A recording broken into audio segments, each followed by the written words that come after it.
que, não ajude, né, mas dê ali um norte, né,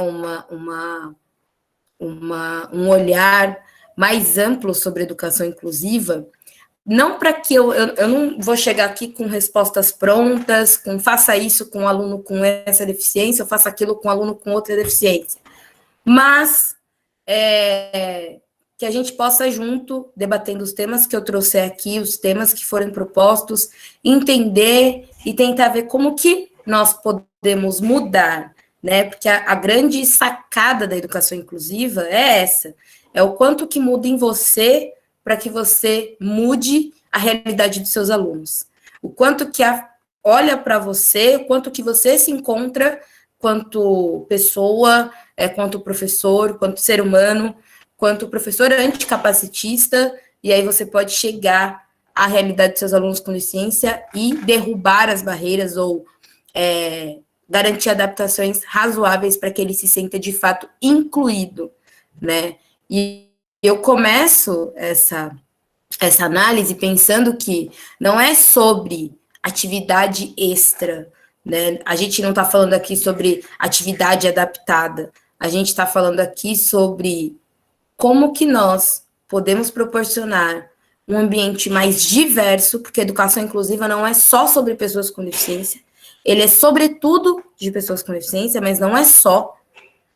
É uma sala de aula mais diversa e inclusiva de verdade, em que todos os alunos experienciem, não a deficiência, porque não dá para a gente experienciar a realidade e a identidade das pessoas, mas experienciem um ambiente verdadeiramente inclusivo, né? De fato, inicio aqui pensando e fazendo uma provocação de que a minha, ao longo desses 7 anos, pensando em educação inclusiva, muitos erros, mas assim, mais erros que acerto, ao longo desses 7 anos, digo para vocês, as crianças são os menores dos problemas, os menores. Muito mais vai da gente, quanto regente de sala, se olhar para si do que propriamente para a criança. E aí eu vou apresentar aqui, gente, só vou pedir para vocês esperarem um pouquinho, que eu vou apresentar ele no Canva, e aí a gente... Ah, mas olha, não dá para eu apresentar. Aqui não está autorizado eu apresentar. Espera aí que eu mando para alguém, calma aí. Nós já estamos aqui com o material, tá, Luciana? Se você quiser, nós apresentamos, tá? Pode abrir para mim, então. Ai, que bom, porque aí eu não preciso perder o rosto deles enquanto falo. Pode apresentar para mim o início? Fabrício, você pode apresentar o Lúcio? Eu vou baixar o arquivo aqui, Carla, já apresento, tá? Aqui não autoriza para mim, puxa vida. Deixa eu baixar o arquivo, tá? Luciana, veja se agora você pode compartilhar. Eu acabei de autorizar. Liberar, agora sim, agora eu consigo compartilhar. Tem que autorizar, bacana. Vamos lá, então? Vocês estão vendo aí? Sim, Luciana, tudo aqui. Muito obrigada. Eu só vou pedir, se travar, se não, que vocês me comuniquem, porque eu não estou vendo a tela do Meet, né? Estou vendo só a tela que eu estou apresentando. Então, aí, na minha construção dessa experiência, pouca, porque não é muito, eu não trabalho há muito tempo com educação, primeiro, como que eu comecei a pensar em educação inclusiva? Foi partindo de uma relação pessoal, que eu conheci um menino surdo, que é um dos meus melhores amigos.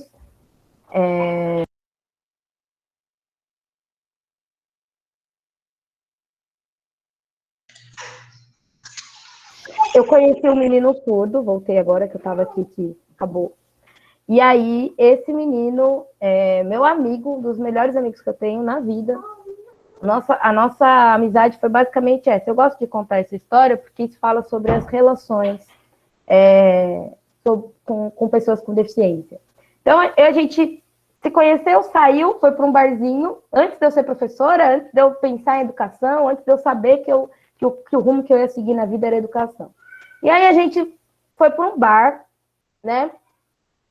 E viramos a noite conversando, bebendo, e eu troquei ideia com ele, altas ideias, antes de eu saber que eu era autismo, antes de lembrar de autismo. Altas ideias.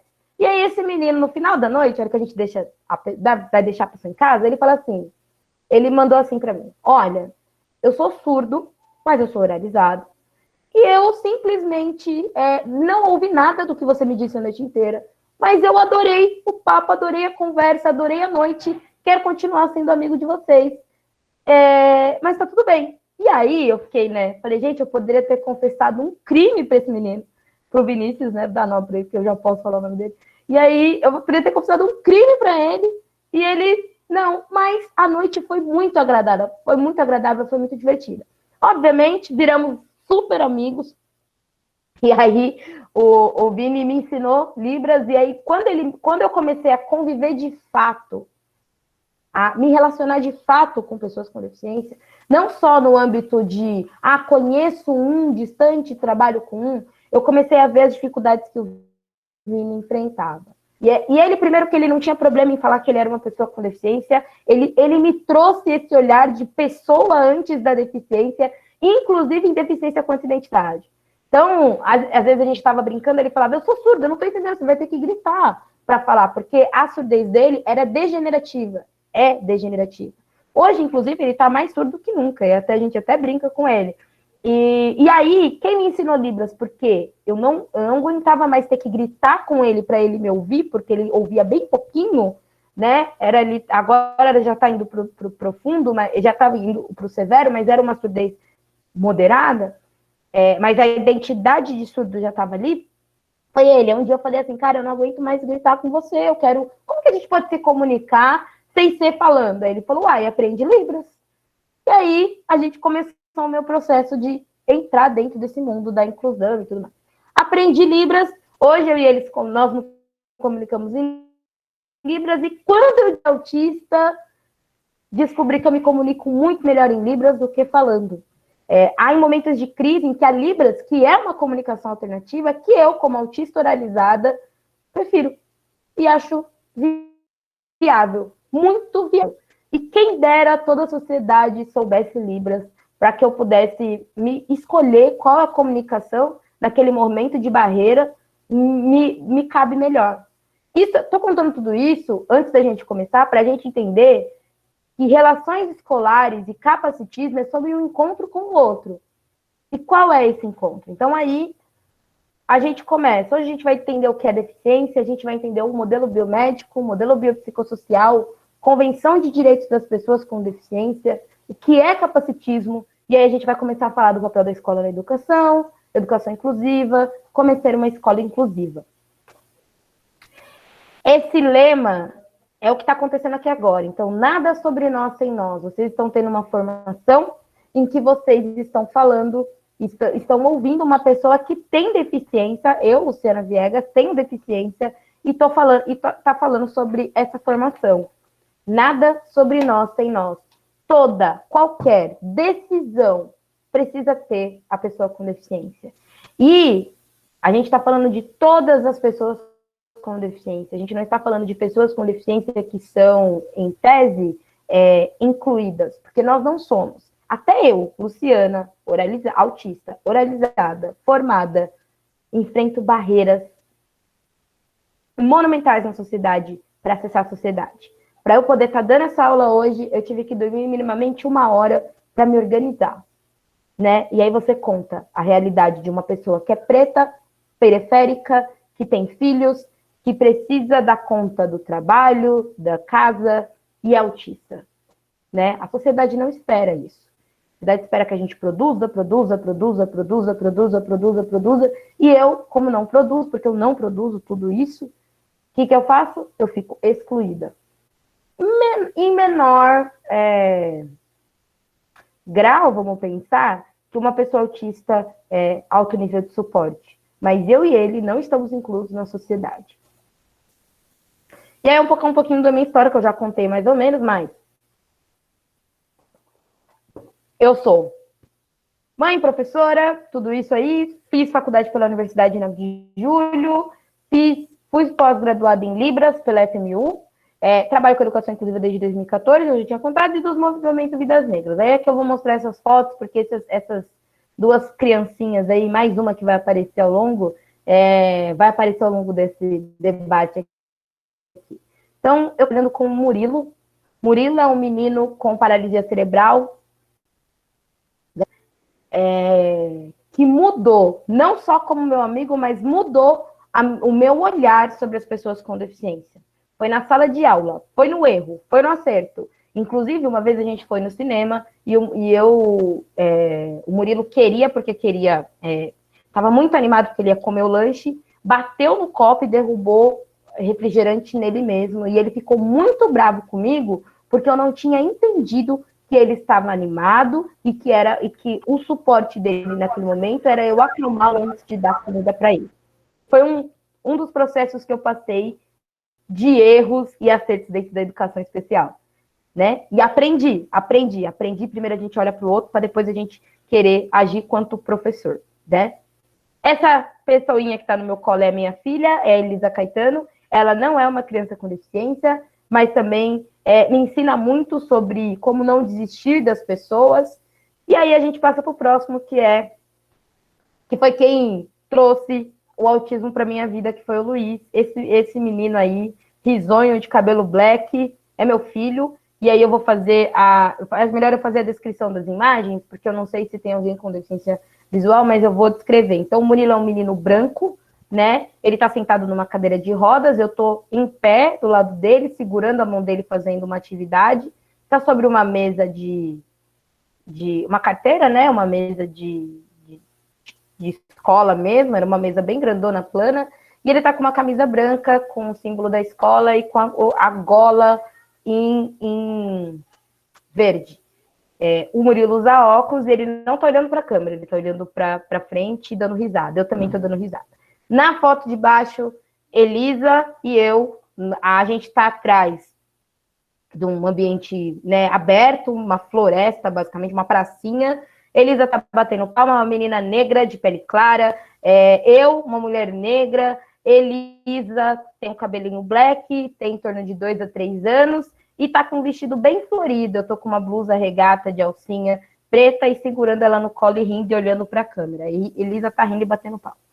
E aqui o Luiz, na primeira foto, ele tá sem camisa, deitado no colchão, olhando pro nada, né? Com uma chupeta na boca e segurando outra chupeta na mão. Essa é a visão que a gente tem do Luiz. Cabelo black, menino preto, de pele clara, e olhando pro nada e brincando. Na outra foto eu tô segurando o Luiz no colo, com a mesma blusinha, uma regata preta. Luiz tá com uma camisa laranja, que remete àquele desenho, né, Dragon Ball Z. Percebe-se que os pais são muito maduros, que compram desenho de criança de animação para os filhos. Cabelo black solto, tá rindo, eu tô rindo olhando pro Luiz, segurando ele no colo, e a gente tá num ambiente aberto também.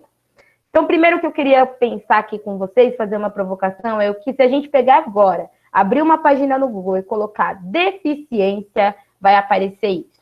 E aí aparece, para medicina, insuficiência, ausência de um funcionamento de órgão. E para psiquiatria, insuficiência de uma função psíquica ou intelectual, e aí também mental, né? Sempre falta. Então, deficiência, para a maior parte da sociedade, segue essa lógica. Falta um pé, falta uma perna, falta isso, falta aquilo, falta comunicação, no caso do autismo, falta as habilidades sensoriais, falta autocontrole, falta tudo. Falta tudo para as pessoas e para a sociedade.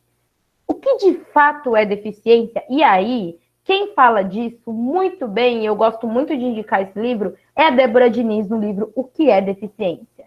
Ela traz um olhar muito lindo de que deficiência faz parte da diversidade humana. Por quê? Ainda que não faltasse nada, ainda que não tivesse nada, pessoas com síndrome de Down nasceriam pessoas autistas nasceriam. Diversidade humana, não falta, é a diversidade. Não é diferente, a diversidade é diferente do diferente. Não, a diversidade é todos nós somos diversos em cada um dentro da sua singularidade. Diversos nos corpos, diversos nos olhares, diversos na cabeça, na mente. Todos nós somos diversos. E aí entender que a deficiência faz parte da diversidade humana é um processo importante para o professor, quanto atuante em sala de aula, que aí a gente tira aquele peso, aquele olhar biomédico de que a criança é só a deficiência dela, no caso de vocês, o adolescente é a própria deficiência. E aí a gente vai caminhando para entender.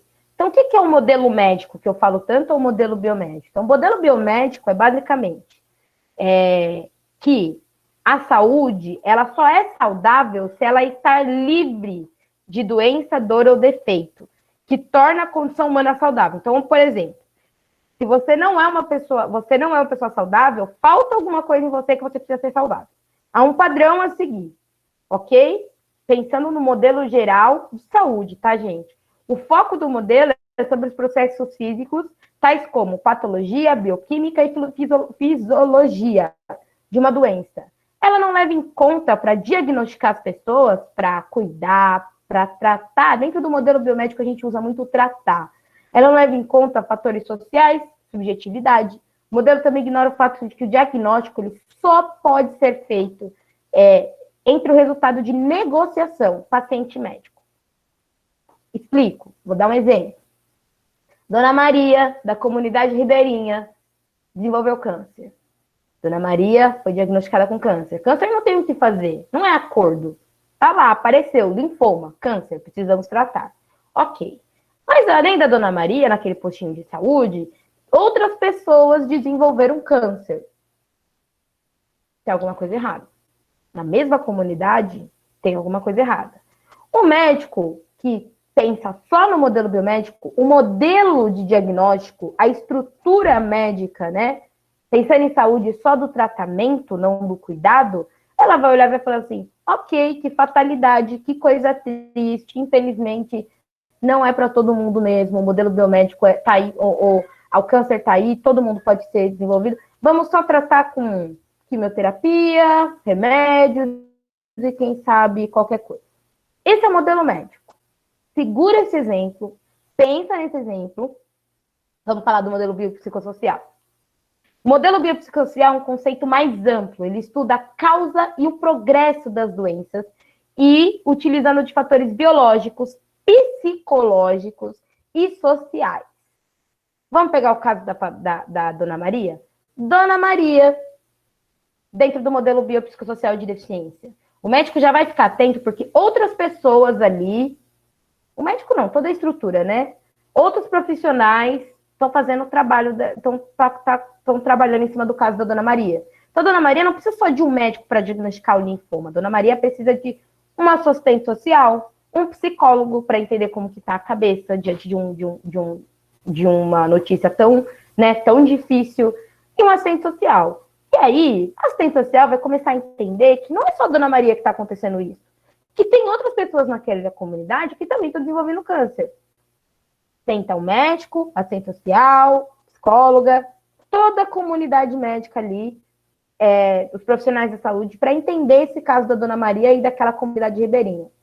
Eles começam a perceber que tem uma empresa que está jogando dejetos ali que podem desenvolver câncer nas pessoas.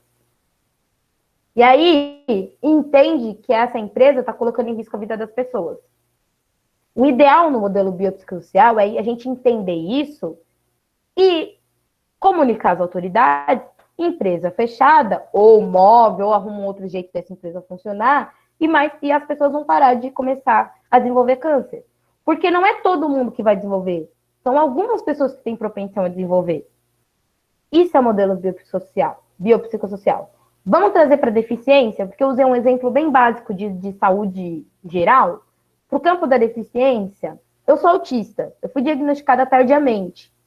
Entretanto, o modelo biomédico, por ser um acordo entre o médico e o paciente, Os médicos me diagnosticaram de bipolaridade,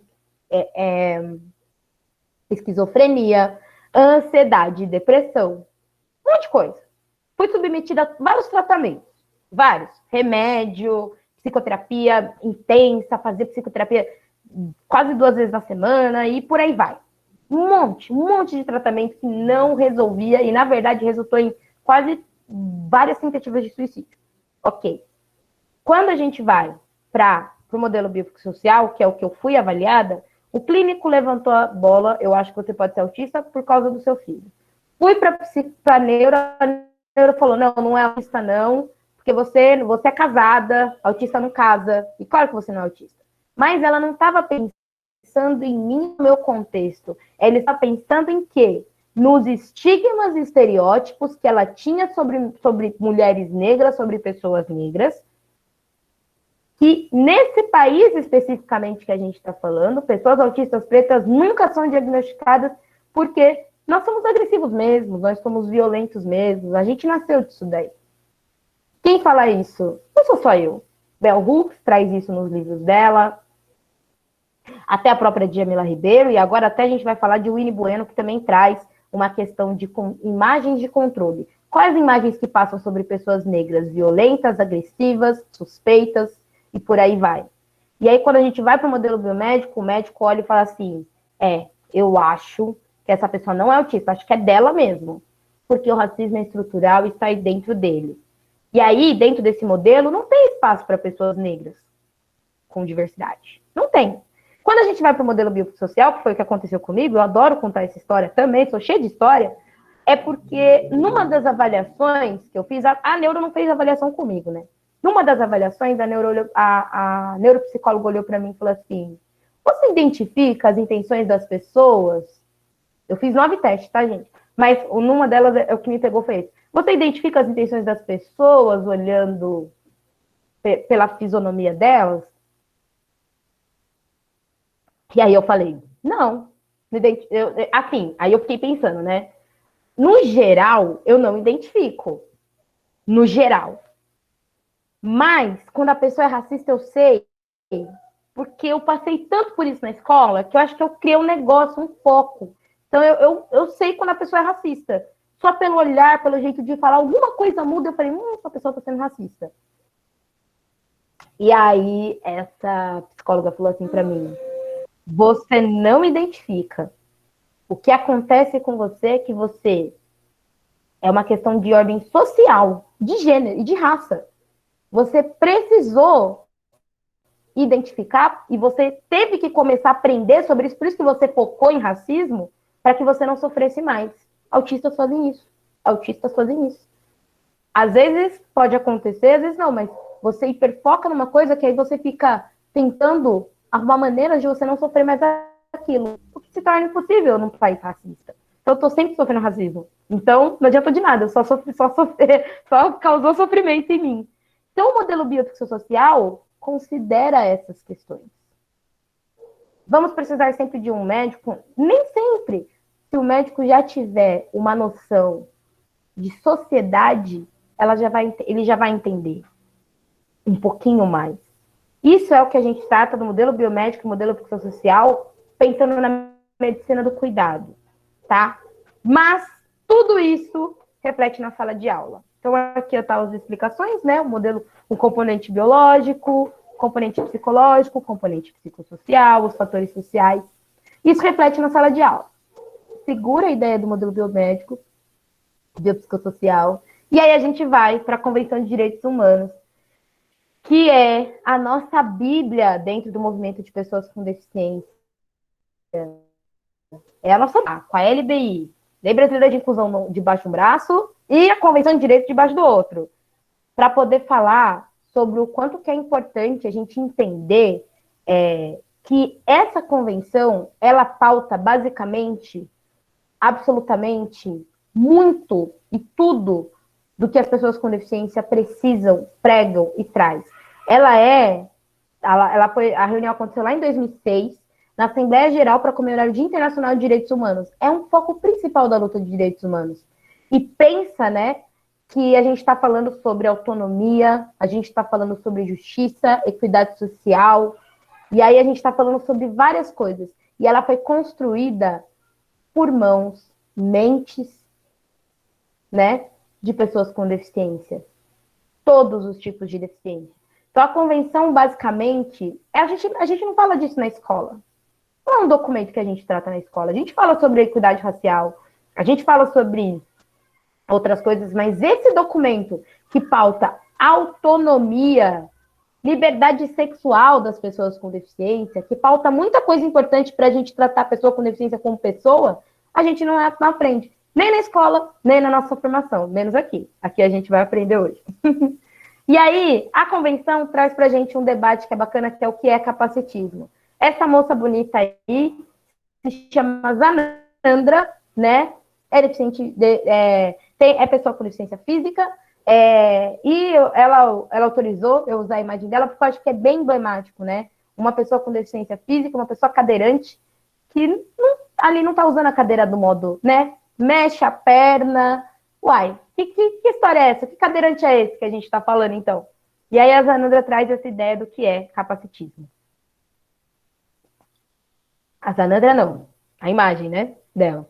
Capacitismo significa a discriminação de pessoas com deficiência. A sua tradução para o inglês é ableism. O termo é pautado na construção social de um corpo padrão, perfeito, denominado como normal, e da subestimação da capacidade e aptidão de pessoas em virtude de suas deficiências. Então, se tem um corpo normal, tem que ter um corpo diferente. Por isso que eu não gosto de falar que pessoas com deficiência são diferentes. Eu gosto de falar que são diversas. Porque não tem normal. Diferente tem normal. E aí, se diverso, não tem normal. E o capacitismo é sobre o quanto nós subjugamos as aptidões. Então, quando a gente olha uma cadeirante se mexendo na sua cadeira, automaticamente a gente vai falar, nossa, então essa pessoa aí não é cadeirante de coisa nenhuma. Está na cadeira de preguiça. Zanandra não tem força muscular, mas para poder andar, mas ela é cadeirante. Então, quando a gente traz dessa maneira, isso é capacitismo, né? E aí, chegamos, qual o papel da escola na educação inclusiva? E aí eu vou pegar a fala do patrono, do Paulo Freire, que eu acho uma fala muito bonita, né? Eu sou fã do Paulo Freire, muito fã, acho que quem não trabalha com educação não é, mas porque, para mim, ele falava de educação inclusiva quando ninguém nem pensava nisso. E aí, ele faz isso, ó. Ninguém educa ninguém educa a si mesmo. Os homens se educam entre si, mediatizados pelo mundo. O mundo, para mim, nesse exato momento, é essa foto, essa sala de aula, trazendo uma experiência, infelizmente, única, mas que poderia ser normal e comum dentro das escolas públicas. Então, aí a gente tem, né? Você vê aí, o 7º ano inteirinho jogando vôlei sentado. Como que foi a história dessa foto? Eu estava aqui com o Murilo e Kaique tem dificuldade motora, tinha uma limitação motora muito grande. E a única aula que eles eram livres de participar era de educação física, né? Porque eles não queriam fazer nada adaptado, porque eles tinham uma série de questões, então eles eram livres de não participar dessa aula. Entretanto, a professora falou assim, olha, eu preciso aprender. Ela falou, eu preciso ensinar para ele sobre vôlei, Luciana. Como que eu faço? Eu vou ensinar sobre vôlei. Vôlei, eu não sei como que eu faço, porque eu quero incluir os meninos. Aí a gente ficou pensando, poxa, vôlei sentado, vamos ensinar vôlei sentado? E aí é muito engraçado. Ela falou, vamos ensinar vôlei sentado e depois, porque é rapidinho, é as mesmas regras e depois a gente ensina um em pé. Vamos ensinar sentado primeiro? Primeiro, porque aí os alunos participam, porque se a gente ensinar em pé primeiro e depois partir para o sentado, os alunos não vão querer participar do sentado. Essa foi a nossa cabeça montando, planejando a aula. Quando foi para a sala de aula, vocês estão vendo que a rede em pé está vazia? Está lá, jogada. Por quê? A hora que os alunos entenderam as regras, foram jogar vôlei sentado, auxiliando os colegas, incluindo todo mundo, a lógica é muito clara na minha cabeça. Vôlei sentado é muito melhor que em pé. Se a gente pode fazer sentado, por que a gente vai querer ficar em pé? A gente está falando de adolescente. E E, de fato, eles ignoraram o vôlei em pé, eles não quiseram participar do vôlei em pé, e eles gostaram do sentado. Inclusive, proporam para a sala de aula um campeonato de vôlei sentado, porque eles estavam muito felizes de participar, fazer uma atividade física em que eles precisavam ficar sentados. Essa foi a coisa mais louca e marcante que eu participei na vida de educação especial. Tem outras coisas da história com esses meninos. Por quê? Entende que, primeiro, a gente estava subestimando não só os alunos com deficiência, mas os alunos, e entende que a gente achou que o vôlei em pé era muito mais legal que o vôlei sentado, quando, na verdade, o vôlei sentado era muito mais divertido. Educação inclusiva, quando a gente fala em educação inclusiva, a gente está falando disso, de abrir horizontes, vir a chave. Quais as barreiras que eu preciso derrubar nessa aula? A barreira, nesse caso, era uma barreira motora. Adaptamos para todo mundo. Não foi só um vôlei sentado para os meninos, foi um vôlei sentado para toda a sala e toda a sala entendeu. Toda a sala gostou, toda a sala construiu. E o papel da escola nesse papel, né, na educação inclusiva a gente está falando de que a educação, lembra quando o Paulo Freire fala? Ninguém educa ninguém educa a si mesmo, a gente vai se educando e se formando. É como se constrói a educação inclusiva. Ela é geral. Se ela não for para todo mundo, ela é sobre derrubar todas as barreiras. Quais barreiras de impedimento eu tenho de aprendizagem aqui nessa sala? Ah, não tenho nenhuma barreira. Ah, você não tem nenhuma barreira? Não. Ou tenho várias barreiras. A gente tem alunos com fome, a gente tem alunos que sofrem abuso sexual, a gente tem alunos que são trans, a gente tem alunos autistas, a gente tem alunos com deficiência, a gente tem alunos pobres, a gente tem alunos ricos, a gente tem alunos superdotados, a gente tem uma sala extremamente diversa de realidades, de conexões, de uma série de coisas. E qual que é o nosso papel dentro dessa sala? Olhar para essa sala e falar, eu preciso chegar a esse objetivo. Não consegui chegar nesse objetivo. Esse é o objetivo que eu tenho que chegar. Como os meus alunos, quais caminhos meus alunos vão seguir? Não sei. Eles escolhem porque eles vão se formando e se formando nisso. Então, aí a educação é um ato de intervenção no mundo e deve estar a serviço das transformações sociais. Então, o progresso científico, tecnológico, que não responde fundamentalmente aos interesses humanos, às necessidades de nossa existência, perdem significação. E aí a gente percebe-se então que esta é uma questão ética e política e não tecnológica. A gente está falando de educação especial, de acessibilidade em sala de aula, partindo de uma questão ética. Professor que garante acessibilidade, que garante uma sala diversa, inclusiva, ele tem como responsabilidade pensando na questão ética. Ah, então, é tudo eu que tenho que fazer? Não, professor. Não, educação inclusiva não acontece só com você. Infelizmente, não é só na nossa mão, porque se fosse na nossa mão, a gente já tinha resolvido esse problema. A educação inclusiva parte de toda uma estrutura. Mas, lá, a Convenção de Direitos que a gente traz, ela prevê adaptações razoáveis. Que é essa história que eu acabei de contar, que é essa história que eu acabei de falar da professora Leni comigo na sala de aula. São adaptações razoáveis. Toda aula, o tempo todo, os meninos foram inclusos? Não. Faltava material, faltava dinheiro, faltava isso, faltava aquilo. Mas, em todas as aulas, nós estávamos pensando como podemos incluir, como podemos derrubar barreiras. Quais são as barreiras que a gente tem? A barreira era ficar em pé para jogar vôlei. Derrubamos, vamos jogar sentado. Quais são as barreiras de aprendizagem que a gente tem? O Murilo, inclusive, não lia, mas ele falava o que ele estava pensando e saía uma dissertação maravilhosa. Quais barreiras que a gente tem? A escrita, a motora. Ele não lia, não escrevia, mas ele sabia o que ele estava falando. E a gente escrevia. Murilo tinha dificuldade de entender o abstrato, né? E aí um dia, vou contar essa história logo menos, um dia, Murilo estava olhando, assistindo, eles eram gêmeos, né? Murilo e Kaique. E aí a gente estava assistindo aula e a professora explicou a Pangeia, né? Pangeia. Mundo aqui, mundo saindo. E aí, o Murilo, obviamente, questionando tudo, olhou e falou assim, professora, eu não acredito que isso aconteceu, porque para mim, Isso é um livro com 2 imagens diferentes. Não consigo visualizar isso, como isso aconteceu. Então, para mim, isso não existiu. Na hora que ele falou isso, deu um medo, primeiro, porque, poxa, e daí para você ir para uma terra plana é um 2. Aí a gente ficou com medo, mas depois ficamos pensando no que ele trouxe. De fato, ele não estava errado. Eram 2 imagens. Quem garante que aquilo aconteceu? E ele estava certo no questionamento dele. Pensamos.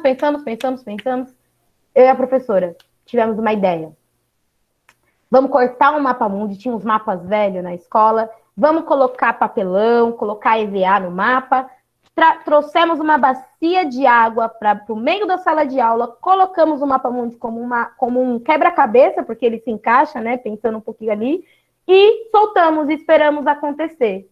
Quando a gente colocou a bacia, todo mundo já veio aqui, para poder saber o que estava acontecendo, todos os alunos, tá? Isso foi de uma sugestão do Murilo, um questionamento do aluno com deficiência, do Murilo. Quando a gente colocou, a hora que os alunos viram a Pangeia de fato acontecendo, foi muito surreal, porque não só o Murilo, mas outros alunos ficaram assim, então foi isso, então é isso, nossa, professora, bem mais fácil agora de entender.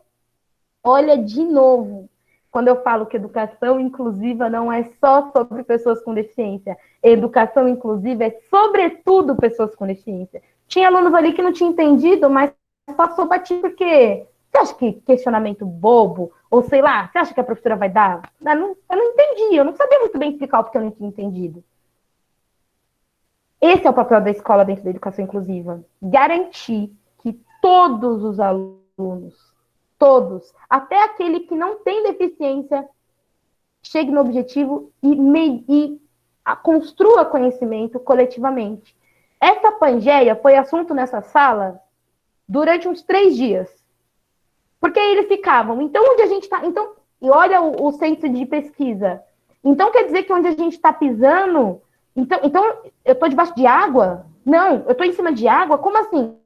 Tudo isso foi gerando o instinto de pesquisa dos alunos e eles começaram a construir conhecimento partindo de uma única dúvida, um único questionamento de um aluno com deficiência que tinha uma limitação que nós não pensamos antes quando produzimos a aula, mas que ele apresentou ali. Eu não faço sentido, isso aí para mim é só 2 imagens. Ele tinha uma dificuldade com o abstrato, ele precisava do concreto. Estou falando de um aluno de 7º ano, que foi instigando os seus colegas a entender como o mundo funciona geograficamente, fisicamente e tudo aí vai. E aí, pensando nisso, como que nós, então, Luciana, quero saber como que eu posso chegar, ser um professor inclusivo em sala de aula. Como que eu posso ter práticas inclusivas? Porque eu não costumo dizer assim, vamos ser inclusivos 100%. Eu mesma, às vezes esqueço de escrever um slide, às vezes eu esqueço, e tá tudo bem. Mas a gente pode pensar em práticas inclusivas, porque aí o bichinho do capacitismo pega a gente, anticapacitismo pega a gente, e aí cada vez mais a gente vai pensando em possibilidades de incluir. Quando você vê, você já nem está fazendo mais atividade para aluno com deficiência, está fazendo para todo mundo, e todo mundo se incluiu, e todo mundo entendeu, e todo mundo... É a construção. Isso é a escola. É olhar para isso e falar, caraca, como que eu construo isso? Como que a gente pode coletivamente? E aí você está conversando com o professor de geografia, do nada você está conversando com o professor de física, e aí vocês constroem uma coisa que fala, é isso. Todos os meus alunos vão ter acessos. Por isso que eu gosto de chamar de práticas inclusivas. E não de inclusão, atividade especial, atividade adaptada. E eu já vou falar de outros elementos. Por aqui a gente está falando só de como que é a prática inclusiva. Então, qual que é a expectativa de uma prática inclusiva? Identificar os elementos que intervêm no processo de ensino, de aprendizagem do aluno, contexto escolar e contexto familiar. Estão lembrando aí do modelo biopsicossocial? Modelo biopsicossocial fala disso. Contexto escolar, contexto familiar e processo de ensino. Basicamente, é o nosso modelo biopsicossocial da educação. Quando a gente não olha para o nosso aluno só pela deficiência, a gente olha todo o contexto. Porque às vezes um aluno com deficiência não necessariamente vai ter dificuldade de aprendizagem. Às vezes a barreira dele, derrubada de barreiras, às vezes a barreira dele é só exclusivamente arquitetônica. Se você garantir uma rampa, pronto. Esse aluno vai entrar dentro daquele padrão ideal de escola, né? Que a escola também precisa ser questionada. Qual padrão a gente está impondo, né? Está formando quem que essa escola está formando. E aí ele vai entender que está tudo bem. Ele vai se dar bem dentro daquele padrão. Mas há outros alunos mais diversos, com deficiência ou não, que não se encaixam dentro desse padrão. E aí a gente volta para a educação inclusiva e pensa, qual o processo de ensino e de aprendizagem desse aluno? Qual o contexto escolar? Então, como que ele é visto pela sala de aula? E qual é o contexto familiar desse aluno? Quais são as barreiras que eu preciso identificar para derrubar? Rever práticas pedagógicas e a fundamentação teórica que as embasa. Gente, se a gente não ficar o tempo todo lendo sobre as nossas práticas, olhando as nossas práticas e revendo, a gente não consegue pensar em educação inclusiva. A gente não consegue ser inclusivo. Porque educação inclusiva é sobre isso. Eu, inclusive, fazia 5 anos que não trabalhava com alfabetização. Tive que voltar lá para a faculdade, pré-silábico, para todos os professores de alfabetização que eu conheci na vida. Mandei um oi sumido. Por quê? Estou com um aluno com deficiência agora, com TDAH, que não é alfabetizado, mas tem total condição de se alfabetizar com 17 anos. Tive que rever minhas práticas. Estou trabalhando alfabetização em 2021 com adolescente. Então, por quê? Para incluí-lo. Porque eu identifiquei que a principal barreira dele na escola de aprendizagem é que ele não sabe ler. Se ele não sabe ler, ele não acompanha os textos, ele não acompanha a aula. E estou trabalhando. Identificar as necessidades educacionais especiais dos alunos. Identificar as necessidades educacionais especiais dos alunos não é falar que o seu aluno tem necessidades educacionais especiais. Não é olhar para o seu aluno e falar, ele é um aluno NEE. Não, são processos diferentes. Isso é de caráter técnico. Nós identificamos. Nós não damos essa identidade para o nosso aluno. Ele pode ter e ele pode não ter. O aluno com deficiência pode ter, o aluno com deficiência pode não ter. E se ele tem, ele não é as necessidades educacionais especiais do aluno. São 2 processos diferentes. Entender a deficiência quanto identidade dele. Às vezes a deficiência atrapalha no processo. Estou usando uma palavra bem burra, se me permite a palavra aqui. Mas, às vezes, a necessidade educacional especial atrapalha o processo de aprendizagem. Mas ela não pode ser desconsiderada porque ela também é a identidade do seu aluno. A deficiência faz parte da diversidade humana. Ela é identidade. E essa necessidade educacional especial, que pode atrapalhar, ela pode atrapalhar ou ela pode ajudar. Como a gente vai identificar? Identifica qual é. Como que o aluno lidar com a própria deficiência, né? E aí, talvez, ela atrapalha só o nosso processo de ensino-aprendizagem, não do aluno. Às vezes, a gente tem que mudar o nosso processo de ensino, não o processo do aluno. Conhecer os procedimentos e instrumentos de avaliação, como subsídios e práticas pedagógicas, considerar as diferenças individuais dos alunos, valorizando as competências de cada um e diversidade. Então, a gente está falando aqui de identidade de novo. Construir caminhos para a remoção de barreiras na aprendizagem, a partir da reflexão sobre os objetivos da prática avaliativa, contribuir para a construção de uma escola inclusiva. Todo mundo, não é só o professor, é todo mundo. Avaliação de barreiras que meus alunos enfrentam. Você vai identificar quais são as barreiras que seus alunos com deficiência enfrentam, se são barreiras atitudinais, arquitetônicas, no caso do autismo, comunicacionais. Pesquisar sobre deficiência quando necessário, se necessário, tá, gente? Você pesquisa sobre a deficiência em si, do seu aluno, para saber o que é de caráter da deficiência, o que impede de realizar. Então, por exemplo, força muscular impede de realizar atividade motora. Mas a gente consegue incluir e adaptar, né? Se precisar. Não é assim, estou com um aluno com síndrome de Down, vou ler tudo sobre síndrome de Down. Não, porque nem toda pessoa que é síndrome de Down é do mesmo jeito. Nem todo autista é do mesmo jeito. Eu sou uma autista oralizada, TDAH, altas habilidades. O meu filho é um autista não oralizado, e que tem mais um alto nível de suporte. Somos diferentes, ainda que iguais, mas somos diversos. Meu processo de aprendizagem é totalmente diferente do meu filho. Então, quem for me ensinar, não precisa ler sobre autismo, precisa só olhar para mim e perguntar. Para o meu filho, precisa só acompanhar, ver como ele constrói os aprendizados. Então, aí você vai identificar essas barreiras. Você entende qual é a realidade e dificuldade do seu aluno sobre a sua disciplina, currículo. Então, olha para o seu currículo e fala, o que aqui eu consigo passar para o meu aluno, o que não? Ou melhor, o que nesse currículo está dificultando a realidade do meu aluno no processo de aprendizagem? Esse aluno enfrenta barreiras comunicacionais, o currículo está garantindo ali, o currículo fala, tem que escrever. Tem mesmo? Será que tem? Será que é só através da escrita que a gente consegue chegar nos lugares? Não sei, tenho minhas dúvidas. Tem que ler. Será? Será que meu aluno só consegue garantir o aprendizado daquela habilidade lendo? Ele não pode desenvolver de outra forma?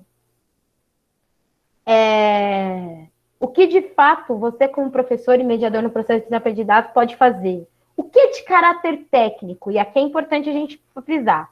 Dá para manter as adaptações razoáveis? O que são adaptações razoáveis? É fazer o que a gente tem com o que a gente tem. Naquela primeira foto do Murilo, eu tô com... Como é que é? Um agarrador que eu grudava na minha mão e na dele, e aí a gente pintava junto as atividades porque ele queria pintar. E a gente garantia. Era o que a gente tinha, como a gente tinha. O ideal era ele ter um equipamento tecnológico que pintasse para ele através da fala. Mas não tinha. Então a gente tinha que usar a nossa mão, o nosso toque. Era o que a gente tinha. De onde de fato você quer que seus alunos alcancem? Então, saber os objetivos dentro do seu processo de aula é muito importante. Caso necessário, isso só se for necessário, o relatório dos multiprofissionais que trabalham com esse aluno. Ajuda no processo de entendimento de como funciona o aprendizado. Isso ajuda muito, tá, gente? Eu, por exemplo, sempre pedia relatório de TO, de fono. Como que ele faz lá? Como que ele aprende? Como que ele avançou? Abstrata, concreta, beleza. Então, aí eu já posso garantir aqui. Eu estou sempre conversando com os profissionais que atendem os meus alunos com deficiência. Sempre. Quando a gente fala de caráter técnico, a gente está falando de adaptação técnica. E aí, intérprete de Libras, livros ou materiais em braille, uso da comunicação alternativa para autismo. Então, precisamos saber quando eles precisam de suporte, além das adaptações que a gente pode fazer em sala de aula e daquela aula diversa que a gente estava falando até agora. Então, o aluno precisa de um professor ali integralmente acompanhando? Legislação garante. Vamos orientar a família, garantir legislação. O aluno é usuário de Libras e não tem intérprete? Legislação garante. O aluno é deficiente visual e não tem apoio em sala, não tem braille, livros ou imagens amplificadas? Legislação garante. Tem que ter. Isso ainda dá para adaptar. Então, por exemplo, a gente colocar uma descrição rápida nas imagens que a gente for passar, ok. Mas é um trabalho. Descrever e audiodescrever é um trabalho reconhecido. As pessoas ganham por isso, e o governo precisa garantir, né? Então, tudo isso a legislação garante. Usuário de comunicação alternativa, a escola não adaptou os espaços públicos. Então, o Luiz é usuário de comunicação alternativa. Como que a gente faz? Tem uma história dessa que eu gosto de contar, eu já extrapolei um pouquinho no meu tempo, mas eu gosto de contar dessa história. É assim, a gente, quando eu entrei na escola para interpretar, né, porque eu fiz 2 anos de interpretação de Libras interpretei, os alunos surdos não sabiam andar na escola, porque a escola era muito grande, era junto com uma escola técnica, e aí eles não sabiam onde era a sala da direção, onde era a sala... Eles estavam sempre perdidos, assim, para achar salas, né? Não sabia muito bem. E aí, o que aconteceu? Eles eram o primeiro ano deles na escola, o que a gente fez? A gente simplesmente, porque pegou os sinais, diretor, secretaria, banheiro, e fizemos a tour na escola, colocando os desenhos dos sinais na escola. Os alunos não se perderam nunca mais, nós adaptamos o espaço para que eles se reconhecessem naquele espaço. Porque toda vez eles tinham que ficar perguntando. Aí tem a barreira comunicacional, né? O usuário de Libras, só tinha intérprete de Libras na escola. Se a intérprete foi embora, o aluno não podia se comunicar com mais ninguém. Aí tinha um aluno que sabia Libras em toda a sala. E aí eles tinham que ficar... E aí as barreiras vão se crescendo. E aí, imagina, você tá apertado para ir no banheiro, você não consegue ir no banheiro porque você tem que ficar pegando papel para escrever? Não, garantimos. Colocamos a comunicação alternativa ao longo de toda a escola, que era Libras. E aí isso foi muito bacana, porque eles nunca mais se perderam, nunca mais garantimos a autonomia deles, né? Isso é importante, autonomia. E a sensação de pertencimento. Essa escola me pertence, essa escola me contempla. Eu gosto dessa escola. Essa escola é inclusiva para mim. Isso é muito importante dentro do processo. E aí eu finalizo, esses são os meus e-mails, o meu e-mail, né? Se vocês tiverem qualquer dúvida, qualquer coisa pós aqui, né? Não der tempo de eu tirar dúvida, tem o meu e-mail. Eu também tô lá no Twitter, como Lu_Viegas, e no Instagram, como uma mãe preta autista falando. Sempre tô debatendo educação inclusiva, debatendo a neurodiversidade, debatendo autismo, e por aí vai. Finalizo. Olá, obrigado, Luciana, pela explicação desse tema tão instigante, né, e ao mesmo tempo atual, né. Eu sou Lúcio Borges, sou professor do IFBA Campus Antônio de Jesus, da disciplina de computação, mais especificamente na sub-área redes. Vou fazer também uma breve audiodescrição, né, tentar acompanhar meus colegas aí. Então, eu sou um homem, com barba grisalha, estou usando óculos, cabelo curto, estou sentado, né, ao fundo. Tem um sofá com uma estante com alguns livros e alguns objetos de decoração. Estou usando uma camisa cor de vinho e aqui conversando com vocês. Eu queria dar alguns informes, pessoal. O primeiro deles é falar que essa atividade que a gente faz no campus, que é a segunda da inclusão, que a gente faz toda segunda-feira, aproximadamente no início do mês, mas isso não é a regra, ele tem acontecido sempre no início do mês. Então, esse é o segundo momento, a segunda palestra que a gente faz, agradecendo pela oportunidade do Luciana, sempre contando com alguém de referência na área que possa abordar algo ligado à inclusão, à educação inclusiva. Então, assim, no próximo mês, no mês de junho, a gente também vai fazer novamente outro momento como esse, também contando com a atuação de algum palestrante de referência na área. Eu queria iniciar pedindo que vocês abrissem a câmera, só para a gente registrar o momento, né? Todo mundo abrisse a câmera, para a gente poder fazer uma foto, uma captura de tela, né? Para ficar bonitinho no nosso registro. Carla, você faz o registro aí, ou quer que eu faça por aqui? Tanto faz, se eu faço também, você faz. Quem se sentir à vontade de abrir a câmera, tem pessoas que não gostam, né? Exatamente, quem sentir à vontade. A gente pede encarecidamente, mas se não der, não sentir à vontade, o seu ambiente não permitir, tudo bem, também não tem problema. Nem me pitei hoje, Lúcio. Pois é, né? Vamos lá. Podem dar um sorriso. Deixa eu fechar aqui o chat, que eu acho que fica melhor.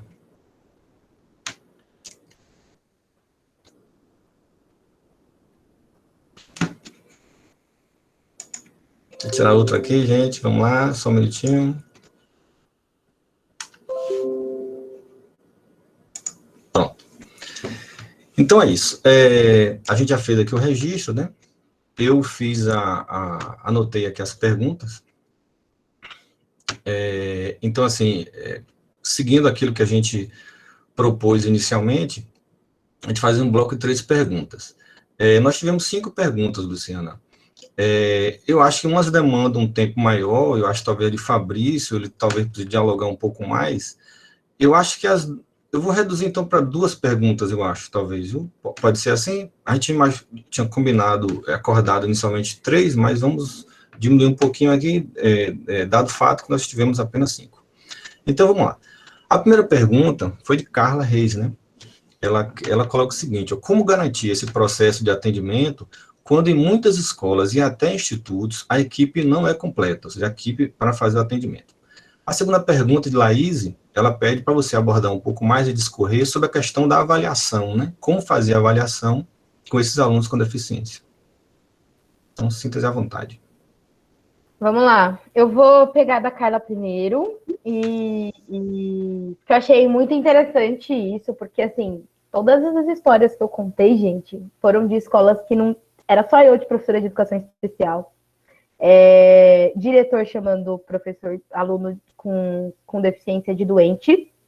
Então, a gente não tinha dinheiro para papel higiênico. É nada.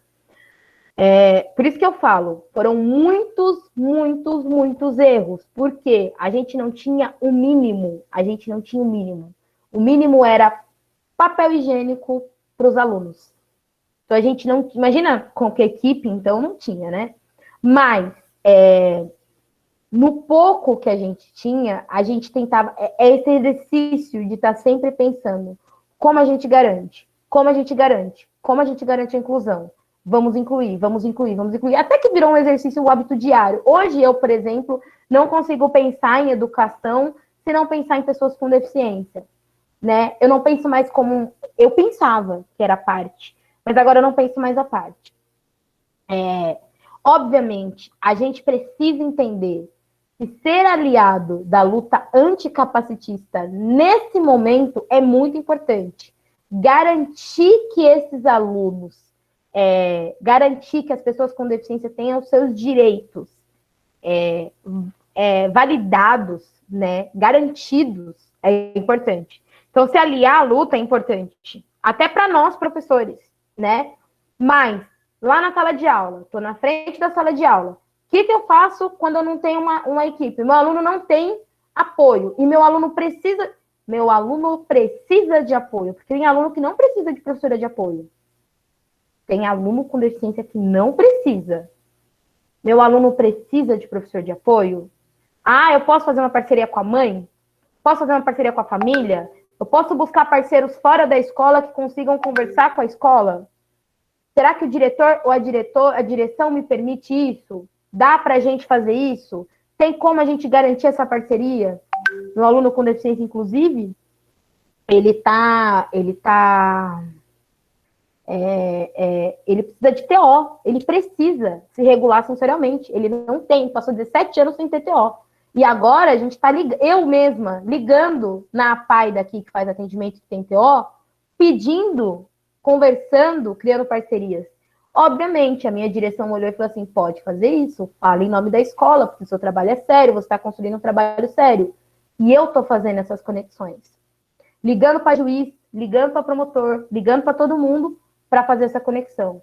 Mas isso é uma obrigação nossa? Não. Isso é uma obrigação que eu, quanto pessoa com deficiência, tenho com a luta anticapacitista. Não consigo exercer a minha profissão se não pensar em fazer parcerias para garantir o aprendizado dos meus alunos. Isso é função, especificamente, seria a função, na teoria, do diretor. O diretor precisa garantir isso. A direção precisa olhar, ou se não garantir, se abrir para olhar para esses alunos, para essa realidade. E o que em sala de aula, no dia a dia, eu posso fazer? Como eu vou incluir esse aluno? Ele é usuário de Libras.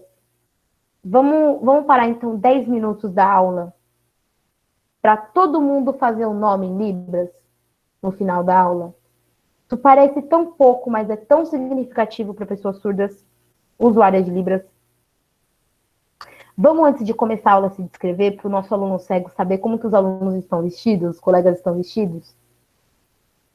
Vamos começar a exercitar isso? Ele não vai ser incluso o resto da aula, tudo bem, mas naquele momentinho ali de 10 minutos ele vai olhar e falar, meu pedaço, vou ensinar agora. Será que nesses 10 minutinhos não dá para eu ensinar Libras para os meus colegas? Será que eu vou me sentir bem? Sabe? É sobre essa construção que a gente está pensando, até que o direito seja garantido. A ideia o direito precisa ser garantido. Alguém precisa assumir, alguém precisa ir para frente, alguém precisa brigar por esse aluno. Seja a família, a mãe, seja a família, seja a escola, alguém precisa garantir. Não garantiu? Aciona conselho tutelar. Precisa garantir. Não garantiu? Aciona os órgãos competentes. Lei, por isso que eu falei, a gente que luta por educação inclusiva, a gente anda com a lei debaixo do braço, Lei Brasileira de Inclusão de um lado e Convenção do outro. Não tem como você sair na rua sem essas duas leis debaixo do braço. Tô sempre citando lei. Que é assim que a gente garante a inclusão. Porque ainda, nosso país é estruturalmente capacitista. E a outra pergunta que eu recebo sobre avaliação, Luciana. Avaliação, perguntando, né? Um pouco sobre como avaliar o aluno com deficiência. Eu recebo muito dessas perguntas de avaliação, que é muito engraçado, que é sobre... Uai, como que eu avalio meu aluno com deficiência, então? Digamos, o meu aluno agora que não sabe ler, não sabe escrever. Como que você faz a avaliação de um aluno desse no segundo ano do ensino médio? Como que você garante? E aí eu digo, nós avaliamos alunos com deficiência a partir dele mesmo, de como ele parou, de como ele estava o ano passado e como que ele está agora. Avaliação diagnóstica. E aí, consegui a avaliação diagnóstica, consegui identificar quais são as habilidades e as potencialidades do meu aluno, o que no currículo cabe para eu trazer para ele avançar, ou construir junto com os colegas o aprendizado, o que não cabe, essa é a nossa avaliação. Nosso aluno, por ele mesmo. Nós não comparamos alunos com deficiência com alunos sem deficiência, porque é uma comparação desleal e, às vezes, se a gente for parar para pensar bem nessa realidade, alunos com deficiência dentro da escola pública avançam muito mais, porque são muito mais comprometidos do que alunos sem deficiência. Porque eles se esforçam muito, muito para garantir o mínimo. Eles levam a sério a educação, porque a educação é um direito que é negado. A educação e o livre acesso à educação para pessoas com deficiência é um direito que é negado. Então, a gente não compara eles com os outros alunos com deficiência. O meu aluno, por exemplo, se eu fosse comparar ele com os alunos do segundo ano do ensino médio, eu estava lascada. Onde que eu ia levar meus alunos? Que potencialidade meu aluno tem? Não, eu comparo de como ele começou o ano passado. Ah, ele avançou uma fase de escrita. Então, beleza. Ele avançou essa fase de escrita. Então, ele passou, ele desenvolveu, ele avançou. É comparar com a realidade dele. Na verdade, a gente não pode comparar nenhum aluno. A gente não pode pôr um padrão nos alunos. É que o sistema educacional nos impõe colocar notas e tudo mais, né? Então, a gente, de qualquer forma, tem que ter um padrão ali. Porque quando a gente fala que a média é 5, a gente acha que todo mundo vai alcançar 5, mas quem definiu o que é 5 e o que não é? Qual é a definição? Né? É a nossa eterna... Eu, toda vez que vou fechar nota, entro em crise. Eu entro em pânico. Porque como que eu vou saber se aquele aluno é 10 ou não? Quem é 10? E quem não é? É um amontoado de perguntas? São as perguntas certas que ele acertou? É o que sabe? E o que não sabe ficou para trás? Não vai saber? Nunca mais? Então, esse é o nosso dilema quanto educador. O que é o 10? O que é o 5? O que é o 5 para um aluno com deficiência? O que é o 10 para um aluno com deficiência? Né? Então, eu brinco com os meus alunos quando eu entro em sala de aula. Todos vocês iniciaram comigo com 10. Cabe a vocês saberem se vocês vão finalizar o semestre com 10 ou se vocês vão finalizar o semestre com 5, com 4, com 3. Vai dizer o engajamento da sua procura. E se você, em algum momento, quiser desistir, por que você não buscou ajuda no professor, na escola, em algum processo? A gente está aqui para isso, construir junto. Esse é o tipo de avaliação que a gente vai construindo. É isso. Tá bom, Luciana. Tem mais duas perguntas aqui. Então, Rita de Cássia pergunta o seguinte: o que fazer quando chegar um aluno com deficiência na escola, né? Então, essa é a provocação que ela faz. A segunda pergunta, um pouco mais extensa, um pouco mais detalhada, eu vou ler aqui com calma, né? Então, vamos lá. Com a ampliação, quem pergunta é o professor Fabrício, né? Com a ampliação das políticas voltadas à educação inclusiva, muitos profissionais da educação alegam não estarem preparados para lidar no ambiente escolar com estudantes com deficiência. Esta alegação incide do fato de que se trata de uma inclusão frágil por ser mal planejada, né? Na sua opinião, Luciana, tal alegação é pertinente ou parte de uma resistência baseada em um preconceito em relação à pessoa com deficiência? Essa foi profunda, Ai, viu? meu Deus, essa foi. Eu vou para a Polêmica primeira, também. que é o que fazer. Eu acho que as duas dá para responder em uma. Então, o que a gente... Tem um livro aqui, tá perdido aqui no meio dos livros que eu gosto de ler, que eu gosto de pensar aqui. Mas tem um livro aqui que fala assim, tem um aluno surdo e agora? Que eu acho maravilhosa essa provocação, porque a gente faz isso com qualquer aluno, diferente daquele padrão imposto pelo sistema educacional. A gente pergunta isso sempre. Essa frase que a gente coloca na nossa cabeça, que a gente só fala para crianças com deficiência, é uma frase que está na nossa cabeça o tempo todo. O tempo todo. Tem um aluno pobre. E agora? Meu Deus, esse aluno não come. Se não come, não aprende. Quem está com fome não aprende. E agora? O que eu faço? Tem um aluno... Nossa, tem um aluno... Eu lembro que eu fazia isso direto. Eu tinha um aluno que era superdotado. E eu não sabia lidar com a superdotação dele. As minhas atividades eram limitadíssimas. Era coisinha assim, que ele fazia rindo. E eu não sabia o que fazer. Não sabia. E eu vivia perguntando isso. Eu tenho um aluno superdotado. E agora? Quais são as barreiras que esse aluno enfrenta? E é uma pergunta que a gente tem justamente por causa dos nossos preconceitos. Por conta da nossa ideia de que a gente é preparado para lidar com a sala de aula. E quem inventou isso foi um grande mentiroso.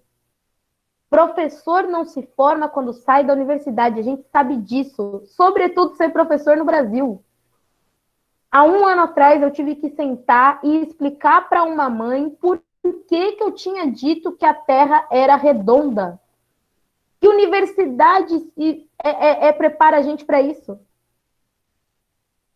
Sabe você pegar livro para mostrar o básico?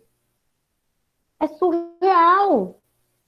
A gente não é preparado para lidar com alunos com deficiência. A gente não é preparado para lidar com crianças trans. A gente não é preparado para lidar com aluno que sofre abuso sexual, com aluno que está com ideação suicida. Nada disso a gente é preparado. Mas tudo isso a gente enfrenta na sala de aula. Então, pensar o que fazer quando eu tenho um aluno com deficiência é importante. Eu entendo que é importante. Mas dizer que eu não consigo fazer nada porque eu não fui preparado é capacitista. Porque a gente está falando de pessoa. O seu aluno com deficiência ainda é uma pessoa. A inclusão não é frágil. A inclusão não é planejada. Ela sofre resistência do sistema educacional. Não querem, e aí eu falo aqui com todas as letras possíveis. Tá vendo? Tudo isso que eu expliquei é um plano de revolução, reconstrução do sistema educacional. Se a gente começar a incluir pessoas com deficiência e pessoas com outras questões no nosso processo de ensino, a gente garante ensino para todas as pessoas. Não é isso, e não é nem o nosso governo, não é o governo atual. Nenhum governo quer. Nenhum governo quer que nós garantimos educação para todas as pessoas. Eu brinco, a Política Nacional de Educação Especial, na perspectiva de educação inclusiva, é o documento de revolução no Brasil da educação. E convido vocês a pegar um dia livre e lê-lo, para você ver se ele só está falando de pessoas com deficiência. Lê com calma, lê pensando em tudo isso que a gente pensou aqui, Convenção de Direitos, deficiência contra identidade.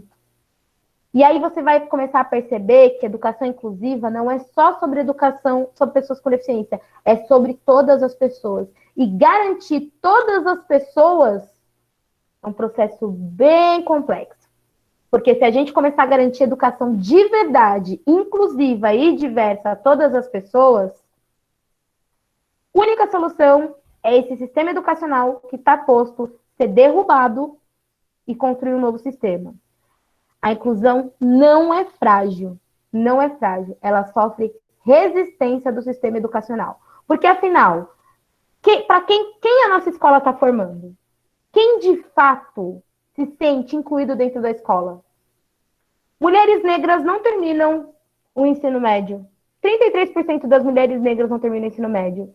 De 500 mil crianças, 330 mil crianças, isso eu estou falando de um dado antiguíssimo de 2014, tá, gente? 330 mil crianças negras são evadidas da escola, elas fogem da escola. Para quem essa educação está servindo? Quem a educação está formando? Como um todo, o sistema educacional, não é nós, professores. Porque chega uma hora em que, quando acontece isso do aluno fugir da escola, ou na escola, a gente não tem mais o que fazer. O que a gente pode garantir é, se o aluno estiver em sala de aula, a gente garante o aprendizado dele. Mas quando ele não está? E por que ele não está?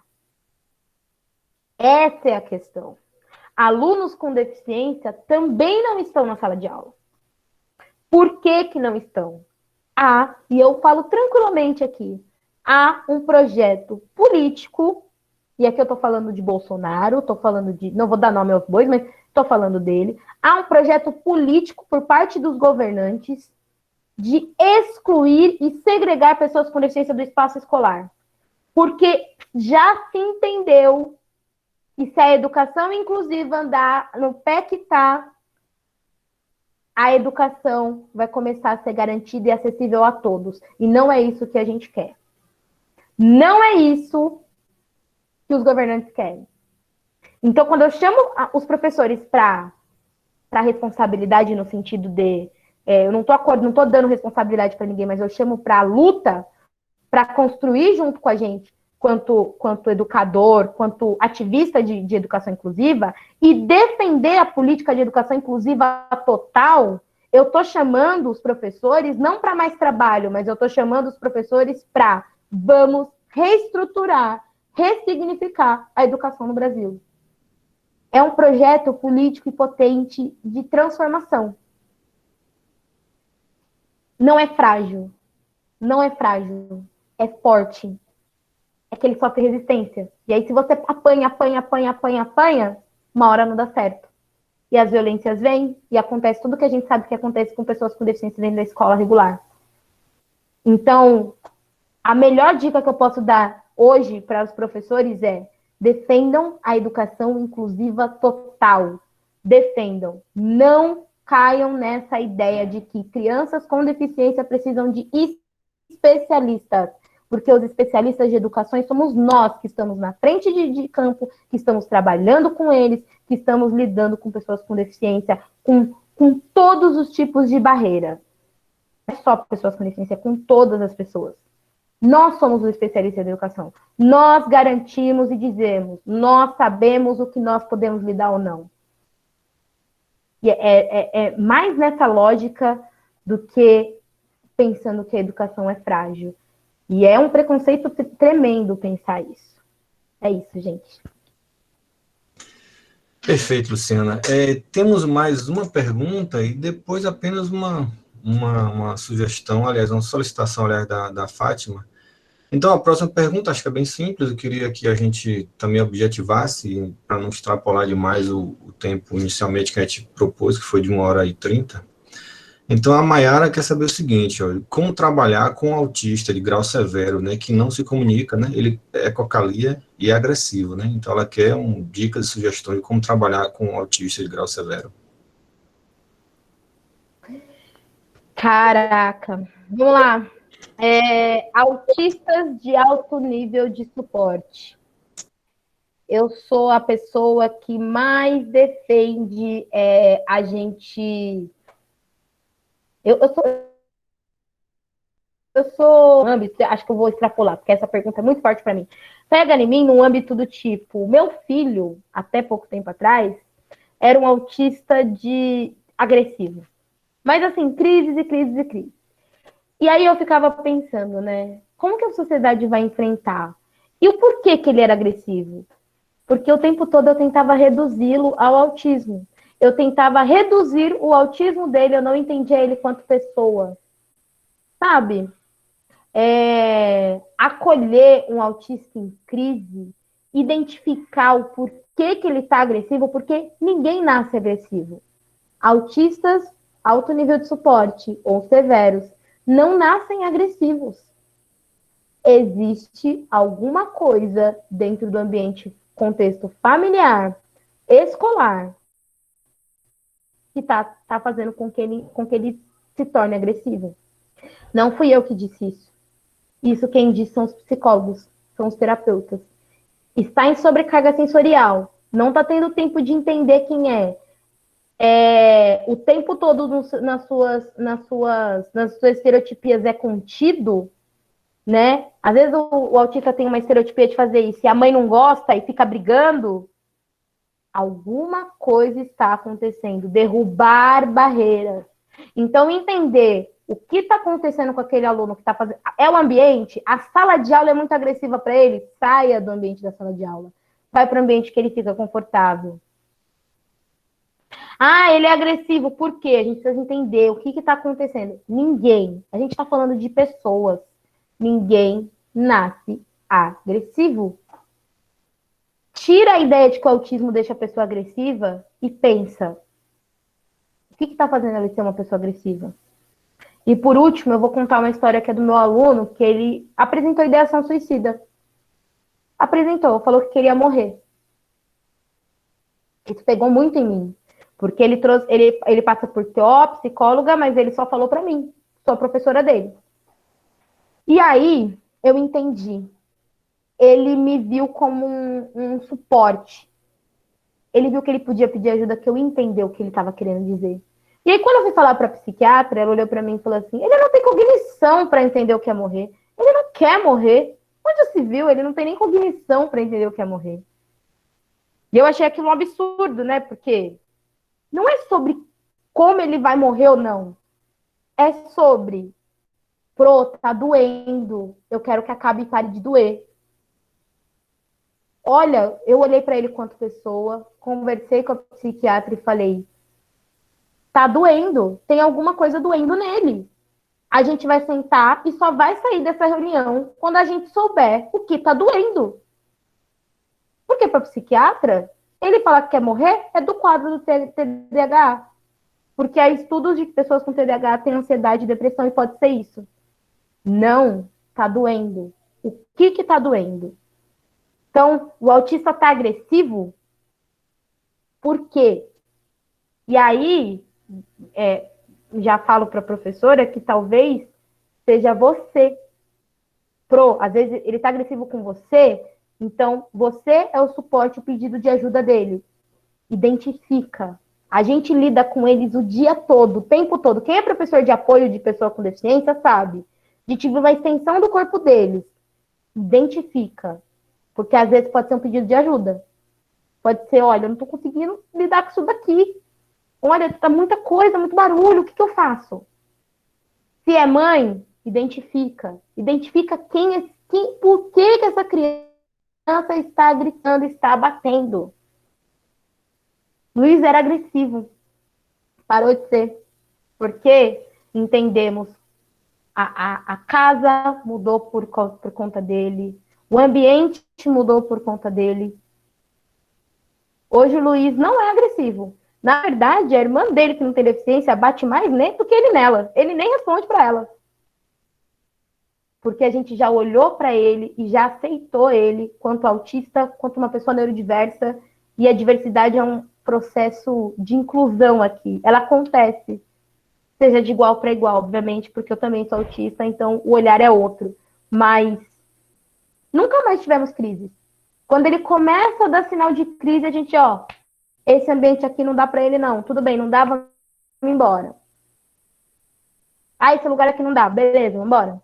A escola, a professora, ele tá muito agitado dentro da sala de aula. Então, tira ele da sala de aula, fica no ar livre. Deixa ele no ritmo dele. Acessa, inclui, acolhe. E é sobre isso, sabe? Então, é isso. Perfeito, Luciano. Então, assim, só um informe também da Fátima, né? Ela diz que trabalha no Centro de Atendimento Educacional Especializado e ela quer trocar experiências com pessoas que também fazem esse tipo de atividade. Eu queria, então, pedir à Fátima que colocasse o contato dela, o e-mail, outro contato, que as pessoas aqui do chat possam entrar em contato e trocar experiências. Tá bom, Fátima? A gente está com a gente aqui com a diretora do campus, a Carla Simone. Aí eu vou franquear a palavra a ela, para ela fazer algumas considerações a respeito desse momento de inclusão. Bom, boa noite a todos e todas.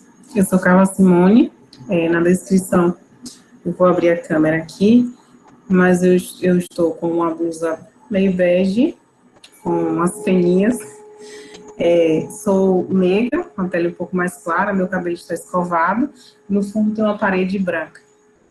Bom, eu gostaria de parabenizar a equipe organizadora do evento. Também eu sou formada também na área de educação e fico encantada com as falas, né, de Luciana, porque a gente tem essa dificuldade, às vezes a gente tenta, eu também já tive a oportunidade de trabalhar com a sala, que tinha alunos com deficiência, e aí a gente fica com essa dificuldade de lidar com o diverso. Realmente é uma barreira muito grande, que a gente, automaticamente, tende a criar esse preconceito. Às vezes é uma coisa que se torna naturalizada, mas é bom. Na sua fala é muito forte, Luciana, que muitas vezes o que impede a gente ajudar, a gente progredir, até no trato com esses alunos, é justamente o preconceito. A gente não conhece, não busca mais, e isso acaba bloqueando. Ao invés de ajudá-los, a gente também se fecha e não consegue ajudá-los. Então, muito boas suas falas, muito boas suas considerações, eu fiquei encantada. E é importante também, não enquanto gestora, sim, que a gente sabe dentro das limitações, a gente sabe que às vezes falta recurso para você trabalhar, falta recurso para você montar a equipe, e também, enquanto gestora, eu tenho essa preocupação também de não só preparar o professor, que a gente fica naquela ideia de que só o professor é que vai lidar com o aluno com deficiência, não é.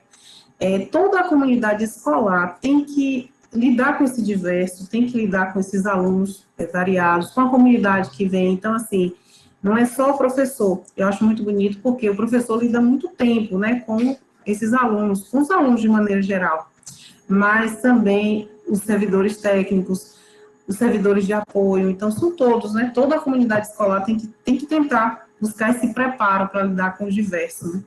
Então, muito obrigada pelas falas, obrigada também, e parabéns pelo evento, pela palestra, viu? Obrigada, boa noite a todos e todas.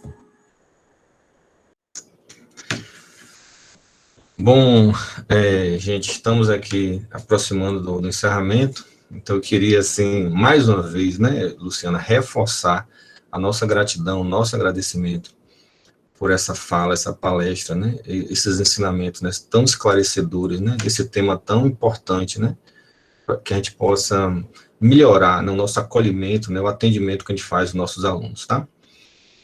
Então, deixo aqui mais uma vez nosso muito obrigado, né, esperar que a gente possa contar com a sua participação em outras oportunidades, né, em outro evento do IFBA. E lembrar também que a gente vai ter no próximo mês, né, de junho, outra segunda da inclusão.